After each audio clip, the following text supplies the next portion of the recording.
ഇവിടുത്തെ CPM-ന് വേണ്ടി ഇടതുപക്ഷത്തിന് വേണ്ടി ആത്മാർത്ഥമായിട്ട് പ്രസംഗിച്ച ആളാ. വെറുതെ എന്തെങ്കിലും പറഞ്ഞു പോയ ആളല്ല. നെഞ്ചുരുകിയിട്ട് നെഞ്ചിലേക്ക് അടിച്ചിട്ട് CPM-ന് വേണ്ടി സംസാരിച്ച മരണം വരെ നല്ല അടിയുറച്ച സഖാവായിരുന്നു അബു. താങ്കൾക്കെതിരെ വരെ പരാതികൾ പോയിട്ടുണ്ട്. അന്വേഷണ ഉദ്യോഗസ്ഥന്മാരുടെ കയ്യിൽ നിന്ന് ആരെങ്കിലും നിങ്ങളെ വിളിച്ചിട്ട് എന്താണ് സംഭവിച്ചതെന്ന് ആരാഞ്ഞിരുന്നു? പോലീസ് ഡിപ്പാർട്ട്മെന്റിൽ നിന്ന് അങ്ങനെ ഒരു കോൾ എനിക്ക് വന്നിരുന്നെങ്കിൽ എന്ന് ഈ നിമിഷം വരെ, ഇപ്പൊ ബാബുവിന്, എൻ്റെ സുഹൃത്തായ ബാബുവിൻ്റെ കൂടെ ഇരിക്കുന്ന ഈ നിമിഷം വരെ ഞാൻ ആഗ്രഹിച്ചു പോവാണ്.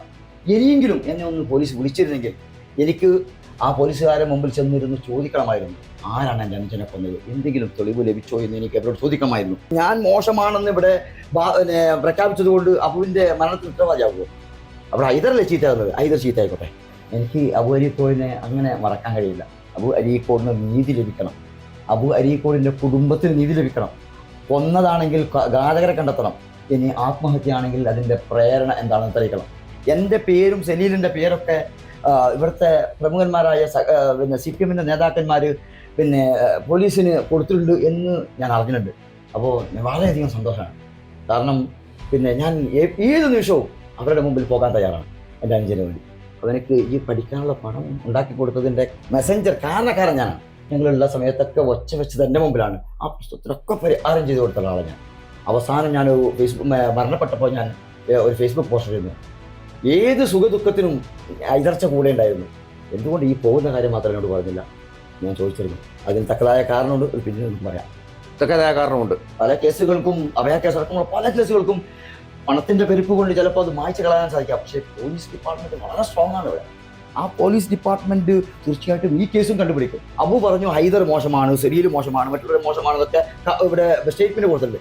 അതുകൊണ്ട് അബുവിൻ്റെ മരണത്തിന് ഉത്തരവാദിയെ കിട്ടും. ഈ പറയുന്ന സോഷ്യൽ മീഡിയ പ്ലാറ്റ്ഫോമുകൾ ആ അബുവിൻ്റെ മുഖമൊന്ന്, മയ്യത്തിൻ്റെ മുഖമൊന്ന് കാണണമെന്ന് വല്ലാതെ ആഗ്രഹിച്ചിരുന്നു. ആ ദിവസം ഞാൻ ഹോസ്പിറ്റലിൽ അഡ്മിറ്റ് ആയിരുന്നെങ്കിൽ പോലും ഞാൻ അവിടെ നിന്ന് ഡിസ്ചാർജ് ചെയ്തിട്ട് പോകാൻ തയ്യാറായിരുന്നു. പക്ഷേ ഞാൻ അവിടെ എത്തിയാൽ ഈ പ്രചാരണാർത്ഥം അവിടെ എന്തെങ്കിലുമൊക്കെ അനിഷ്ട സംഭവങ്ങൾ സംഭവിക്കുമോ എന്ന് ഭയന്നുകൊണ്ട് എൻ്റെ അനുജൻ്റെ മയ്യത്ത് അവിടെ കടന്നു പോകുമ്പോൾ അങ്ങനെ സംഭവിക്കരുത് എന്ന് ചിന്തിച്ചുകൊണ്ട് ഞാൻ മാറി നാളാം.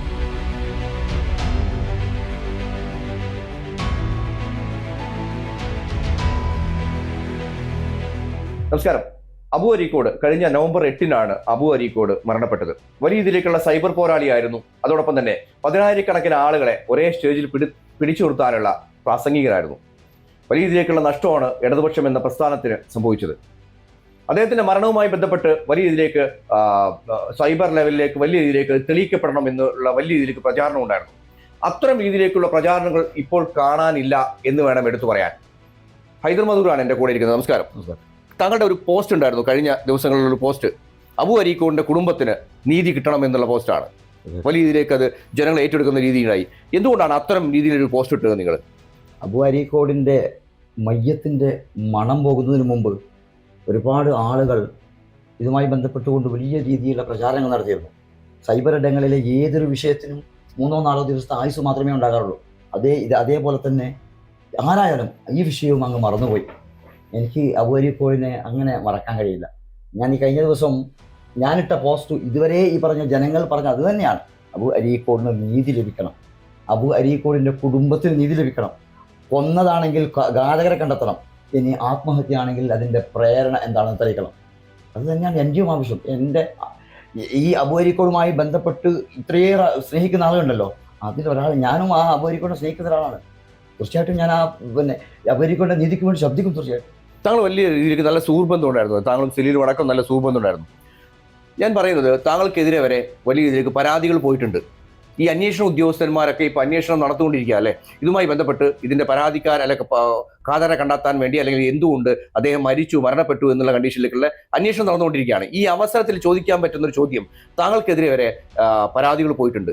താങ്കളൊരു അന്വേഷണ ഉദ്യോഗസ്ഥന്മാരുടെ പരിധിയിൽപ്പെടുന്ന ചിലപ്പോൾ ഈ വീഡിയോ വരെ എന്താവും ഈ അന്വേഷണ ഉദ്യോഗസ്ഥന്മാർ കാണാനായിട്ടുണ്ടാവും.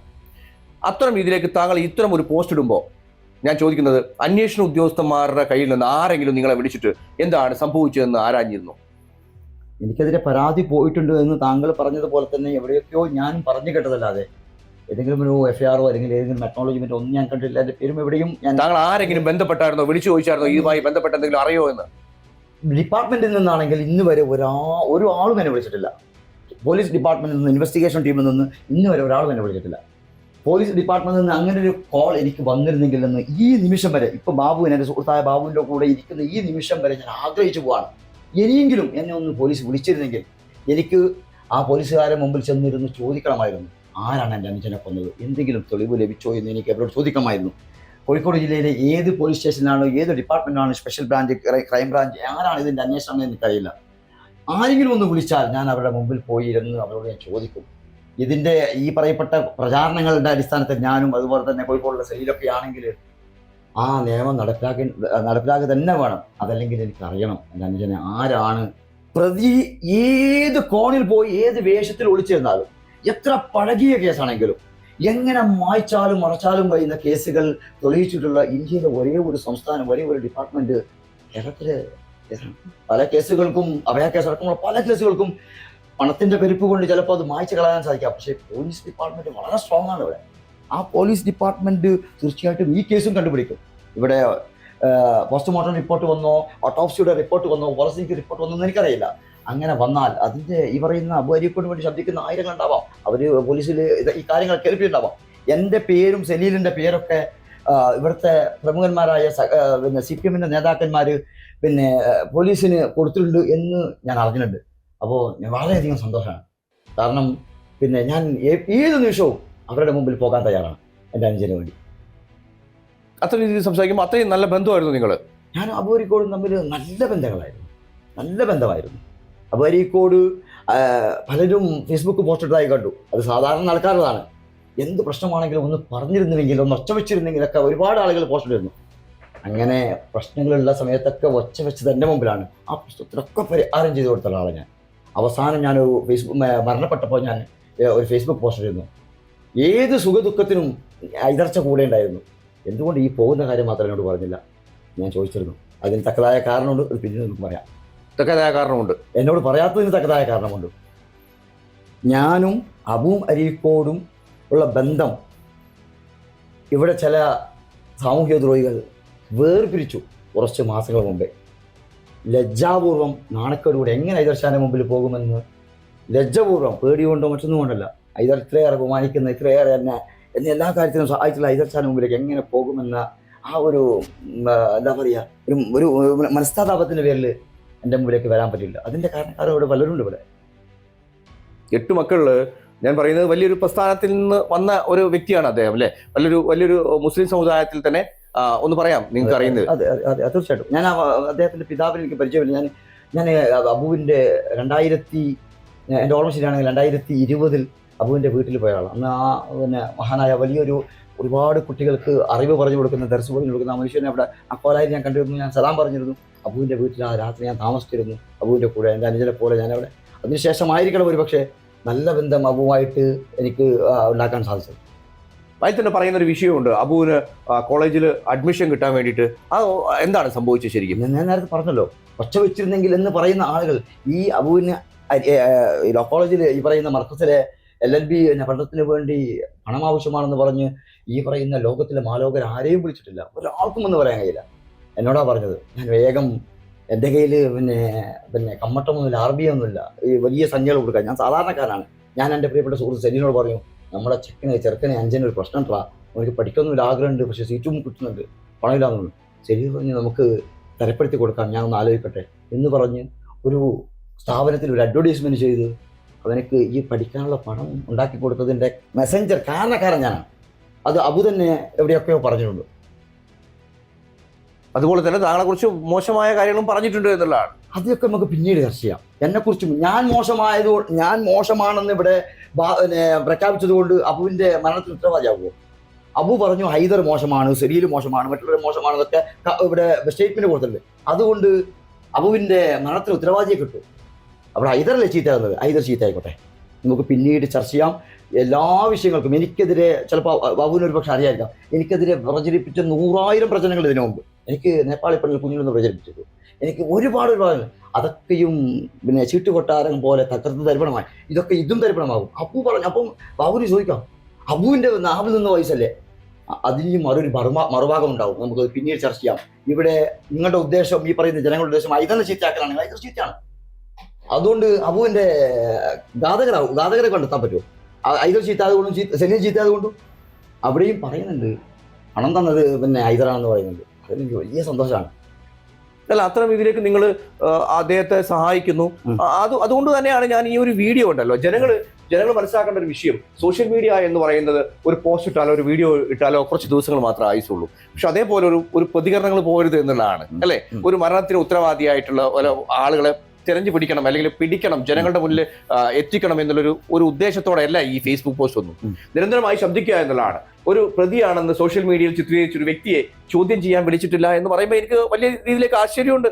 ബാബുവിന് തോന്നുന്നുണ്ടോ അബുവിന്റെ ഗാഥര കണ്ടെത്തണമെന്ന് പറഞ്ഞ് പ്രചരിപ്പിച്ച സോഷ്യൽ മീഡിയയിലെ വില്ലന്മാർ, ഈ പറയുന്ന ആളുകൾ അബുവിന്റെ നീതിക്ക് വേണ്ടിയാണ് സംസാരിച്ചത്? എടുത്തു പറയാൻ 2-3 ആളുകളുടെ പേര് പറയുന്നില്ല. ഈ 2-3 ആളുകൾ അബുവിന്റെ നീതിക്ക് വേണ്ടി ആയിരുന്നോ ശബ്ദിച്ചത്, അതല്ല മറ്റെന്തെങ്കിലും ഉദ്ദേശം ഉണ്ടായിരുന്നോ? ശ്രദ്ധിച്ചിരുന്നോ അന്നത്തെ വീഡിയോകളൊക്കെ? ഉണ്ടായിരിക്കും അല്ലേ? ശ്രദ്ധിച്ചിരുന്നു. ആ വീഡിയോയിലൊക്കെ നിങ്ങൾക്ക് തോന്നുന്നുണ്ടോ അവരെ ഒന്നും ഇടതു പ്രസ്ഥാനത്തിന്റെ ആളുകളല്ല, അവരുടെ ഉദ്ദേശം അബുവിന് നീതിയാണെന്ന് നിങ്ങൾക്ക് തോന്നിയിട്ടുണ്ടോ? ഉണ്ടോ? ഞാൻ അങ്ങോട്ട് ചോദിക്കാനുണ്ടോ? സംശയാസ്പദമായ രീതിയിലേക്ക് എനിക്ക് തോന്നിയിട്ടുണ്ട്. അതുകൊണ്ട് തന്നെയാണ് അബുവിന്റെ നീതി ലഭിക്കണമെന്ന നിലക്കല്ലത്. ഇവിടെ എന്നെയും സലീലിനും ഒക്കെ ഇവിടെ മോശമാക്കി ചിത്രീകരിക്കാൻ ഇവർ അബുവിന്റെ മണം മാറാത്ത മയ്യത്തിനെ അവർ ഉപയോഗിച്ചു എന്നേ ഉള്ളൂ. എന്തുകൊണ്ട് 3 ദിവസം കഴിയുമ്പോൾ കഴിഞ്ഞില്ലേ? പക്ഷെ അതിന് വേറെ വലിയ വിഷയം എന്താ വെച്ചാൽ ഇത് ഫോക്കസ് മാറിപ്പോയി, ജനങ്ങളുടെ മുന്നിൽ ഫോക്കസ് മാറിപ്പോയി. അബുവിന് എന്ത് സംഭവിച്ചു എന്ന രീതിയിലേക്ക് ആ ഒരു ഫോക്കസ് പോകുന്നത് വേറെ നിങ്ങൾ 2 പേരിലേക്ക് ഒതുങ്ങി തീർന്നാൽ ആവുമോ? ഇല്ല. ഇവിടെ പിന്നെ നമ്പിനാരായണൻ എന്ന് പറയുന്ന വലിയ മനുഷ്യനെ എത്രയോ വർഷം പിന്നെ ശിക്ഷിച്ചില്ലേ, വെറുതെ വിട്ടില്ലേ മൂപ്പരെ രാജ്യദ്രോഹ കുറ്റം ചെയ്തിട്ട്? ഇവിടെ എന്നെ പോലീസ് ഇവിടെ ഒരു ഡിപ്പാർട്ട്മെന്റും എന്നെ വിളിച്ചിട്ടില്ല, ഇന്നുവരെ എന്നെ വിളിച്ചിട്ടില്ല. ഞാൻ പറഞ്ഞല്ലോ, വിളിച്ചിരുന്നെങ്കിൽ ഇന്നും ആസ്റ്റ് പോവാണ്. ഞാനിപ്പോൾ ഉള്ളത് കോഴിക്കോടാണ്. ഞാൻ മറ്റൊരാവശ്യത്തിന് വന്നപ്പോൾ ഞാൻ ബാബുവിനെ ബന്ധപ്പെടാം. ഈ കോഴിക്കോട് ജില്ലയിൽ ഇന്ന് വൈകുന്നേരം രാത്രി വരെ എന്നെ വിളിക്കുകയാണെങ്കിൽ ഇന്ന് ഞാൻ പോലീസിൽ പോകും. എനിക്ക് ചോദിക്കണം അവരോട്, എന്തെങ്കിലുമൊക്കെ തെളിവ് കിട്ടിയോ സാറേ എന്ന് ചോദിക്കണം. ഈ അബു മരിച്ചിട്ട് ഈ ദിവസം വരെ ഞാൻ എവിടെയെങ്കിലും മാറി നിന്നോ? ഇവർ ഈ പ്രചരിപ്പിച്ചതിന്റെ പേരിൽ ഞാൻ എവിടെയെങ്കിലും ഫോൺ സ്വിച്ച് ഓഫ് ചെയ്തോ? ചെയ്തില്ലല്ലോ. ഞാൻ എൻ്റെ ദുഃഖം കടിച്ചമർത്തിയിട്ട് ഞാൻ അവിടെ എല്ലാവരെ പോലെ ഞാൻ ഇവിടെ നിന്നു. ഈ പ്രചരണങ്ങൾക്കൊക്കെ ഒരു മറുവശം ഉണ്ടാകുമെന്ന് എനിക്ക് തീർച്ചയായിട്ടും ഉറപ്പുണ്ട്. തീർച്ചയായിട്ടും അത് ബാബുവിനെ കാണാൻ, ബാബു നമ്മൾ തമ്മിൽ ഒരുപാട് വിഷയങ്ങൾ ഇടപെട്ട ആളാണ്. അപ്പോൾ എനിക്ക് എന്തും തുറന്നു പറയാം ബാബുവിനോട്. ഞാൻ ഇന്ന് വരെ ഈ വിഷയത്തിൽ ഒരു വോയിസിലോ ഒരു കമന്റിലോ ഞാൻ വന്നിട്ടില്ല. ഈ 2 ഫേസ്ബുക്ക് പോസ്റ്റുകൾ അബുവിന് നീതി ലഭിക്കണം എന്ന് പറഞ്ഞുകൊണ്ട് എന്തുകൊണ്ട് ബാബുവിന് ചോദിക്കാം, എന്തുകൊണ്ട് ഈ വിഷയത്തിൽ തുടക്കം മുതലേ ഐദറിനും സെല്ലിനൊക്കെ ഇടപെടാൻ പറ്റിയിട്ടില്ല, എന്തുകൊണ്ട് നിങ്ങൾ മാറി നിന്നു? അങ്ങനെ ഒരു സാഹചര്യം ഇവിടെ ഉണ്ടാക്കിയെടുത്തു. ഈ പറയുന്ന സോഷ്യൽ മീഡിയ പ്ലാറ്റ്ഫോമുകൾ ആ അബുവിൻ്റെ മയ്യത്തിൻ്റെ മുഖമൊന്ന് കാണണമെന്ന് വല്ലാതെ ആഗ്രഹിച്ചിരുന്നു. ആ ദിവസം ഞാൻ ഹോസ്പിറ്റലിൽ അഡ്മിറ്റ് ആയിരുന്നെങ്കിൽ പോലും ഞാൻ അവിടെ നിന്ന് ഡിസ്ചാർജ് ചെയ്തിട്ട് പോകാൻ തയ്യാറായിരുന്നു. പക്ഷേ ഞാൻ അവിടെ എത്തിയാൽ ഈ പ്രചാരണാർത്ഥം അവിടെ എന്തെങ്കിലുമൊക്കെ അനിഷ്ട സംഭവങ്ങൾ സംഭവിക്കുമോ എന്ന് ഭയന്നുകൊണ്ട് എൻ്റെ അനുജൻ്റെ മയ്യത്ത് അവിടെ കടന്നു പോകുമ്പോൾ അങ്ങനെ സംഭവിക്കരുത് എന്ന് ചിന്തിച്ചുകൊണ്ട് ഞാൻ മാറി നാളാം.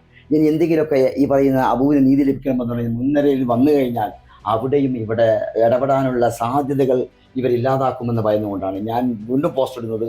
സഖാക്കളോടും അതുപോലത്തെ ഇവിടുത്തെ CPM-ന്റെ, നിങ്ങൾ നേരത്തെ ഇൻട്രോയിൽ പറഞ്ഞല്ലോ, ഇവിടുത്തെ പിന്നെ CPM-ന് വേണ്ടി, ഇടതുപക്ഷത്തിന് വേണ്ടി ആത്മാർത്ഥമായിട്ട് പ്രസംഗിച്ച ആളാ. വെറുതെ എന്തെങ്കിലും പറഞ്ഞു പോയ ആളല്ല. നെഞ്ചുരുകിയിട്ട് നെഞ്ചിലേക്ക് അടിച്ചിട്ട് CPM-ന് വേണ്ടി സംസാരിച്ച മരണം വരെ നല്ല അടിയുറച്ച പിന്നെ സഖാവായിരുന്നു അബു. ആ അബുവിന് വേണ്ടി ഇവിടുത്തെ സഖാക്കൾ എനിക്ക് ഭയങ്കര ഇഷ്ടമാണ്. ഞാൻ ഇടതുപക്ഷത്തിന് ആശയക്കാരനാണ്.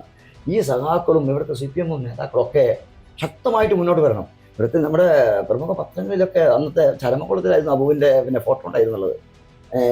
ഈ അബുവിൻ്റെ നാടിലെ പ്രധാനപ്പെട്ട പിന്നെ CPM നേതാക്കളൊന്നും ഞാൻ കണ്ടിട്ടില്ല. ഇവിടുത്തെ CPM-ന്റെ വലിയ നേതാക്കൾ ആരും പോസ്റ്റ് ഇടാനില്ല. PV അൻവർ പോലുള്ള ആളുകളൊന്നും ഒച്ച വെച്ചിരുന്നെങ്കിലും ഒന്ന് പോസ്റ്റ് ഇട്ടിരുന്നെങ്കിലും ഇവിടെ മരണപ്പെട്ട ശേഷം ആർക്കും എന്തു പറയാം. മരണപ്പെടുന്നതിന് മുമ്പ് ഈ അബു അരീക്കോട് ഈ ലാസ്റ്റ് ഇവനുണ്ടായ സംഭവം എന്താണെന്ന് എനിക്കറിയില്ല. ആ സംഭവത്തിന് പോലും അബു വിളിക്കേണ്ട ആൾ ഞാനായിരുന്നു.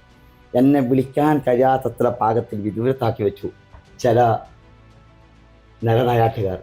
അബു അരീക്കോടിന്റെ ഘാതകരെ കണ്ടെത്തണം എന്ന് തന്നെയാണ് എന്റെയും അഭിപ്രായം. കാര്യം അത് വലിയ രീതിയിലേക്ക് ചർച്ചയാവണം. അബു അരീക്കോട് നീതി കിട്ടാതെ പോകരുത് എന്നുള്ളതാണ്. കേരള പോലീസാണ് ഇത് അന്വേഷിക്കുന്നത്.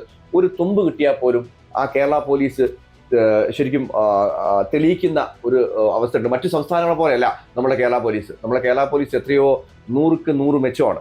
അപ്പോൾ എന്തായാലും കേരള പോലീസിന്റെ രീതിയിലേക്കുള്ള ഇടപെടലാണ്. അതുകൊണ്ട് തന്നെയാണ് ഞാൻ ഹൈദരാബാദിനോട് ചോദിച്ചത്, നിങ്ങൾ എപ്പോഴെങ്കിലും വിളിച്ചിരുന്നോ എന്ന് ചോദിക്കുന്നത്. ആരോപണമുള്ള ഒരു വ്യക്തി അല്ലെങ്കിൽ പരാതി കൊടുത്ത വ്യക്തിയെ വിളിക്കാൻ സാഹചര്യം ഉണ്ടാവുന്നതാണ് സ്വാഭാവികമായിട്ട്. പക്ഷെ അത് ഉണ്ടായില്ല എന്നുള്ളതാണ്. അപ്പൊ ഹൈദരാബാദിന്റെ വാക്കുകൾ വളരെ പ്രശസ്തമാണ്.